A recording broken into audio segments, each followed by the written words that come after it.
ketika kamu mendengarkan penjelasan dari guru yang lain yang membahas tentang narkotika lewat mata.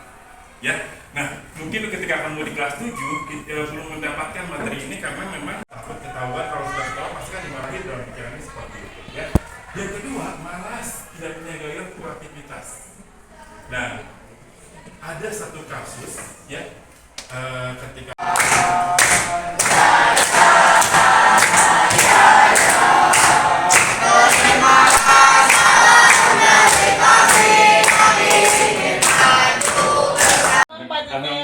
Alhamdulillah, sehat ya Pak ya? Alhamdulillah. Pak Cecep, pada hari ini kita akan diskusi saja ya, pasca Ya, Bu. observasi.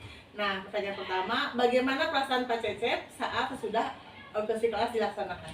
Alhamdulillah Bu, dari kegiatan kemarin yang sudah saya laksanakan di kelas, saya bisa mengetahui istilahnya kebutuhan apa yang dirasakan oleh peserta didik Bu, terutama yang berkaitan dengan penyampaian pornografi yang kemarin saya sampaikan di anak-anak kelas 8-11 waktu itu ya Bu ya. Nah, satu catatan yang saya dengar dari mereka kemarin itu sebetulnya berbenturan dengan waktu Bu. Sementara mereka membutuhkan informasi tentang pornografi dan pornografi itu merasa kekurangan mendapatkan informasi seperti itu. Nah, kemarin memang yang saya rasakan 40 menit itu relatif singkat dan sehingga mereka mengambang. Iya, karena Itu mungkin yang saya menarik rasakan. materinya Pak, nggak Betul. kerasa ya Pak ya. Betul. Nah, kira-kira perubahan perilaku apa sih yang Bapak lihat dari sebelum sampai sudah observasi? Sebelum saya melaksanakan observasi kemarin di kelas, Bu, awalnya mereka mungkin tidak begitu tahu ya bahwa apa yang mereka lihat, apa yang mereka tonton di media sosial itu berkaitan dengan pornografi gitu Bu.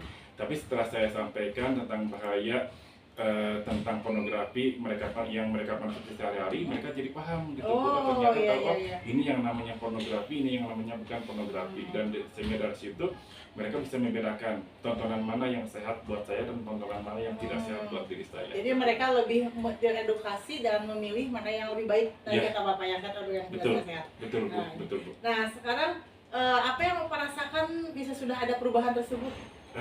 Yang saya rasakan setelah adanya perubahan tersebut, jadi saya tahu ternyata anak-anak itu memang haus informasi tentang hal-hal seperti itu Bu. Karena mungkin walaupun sekarang media banyak yang bisa mereka gunakan, tapi tetap aja mereka perlu penyaluran untuk bertanya tentang hal-hal yang berkaitan dengan hal tersebut. Ya, gitu. terima kasih Pak Cecep.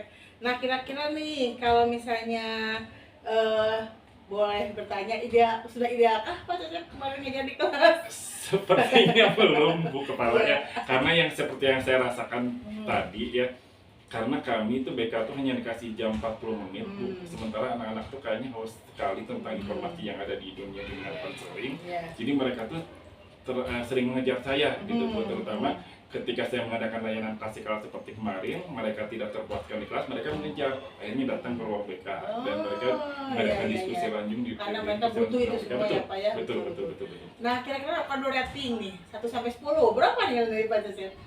7 kayaknya Bu. Tapi masih punya yang 3 ya Pak ya?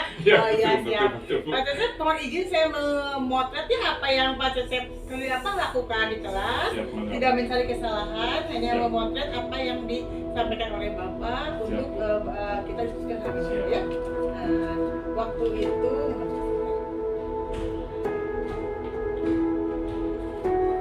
banyak Pak ini.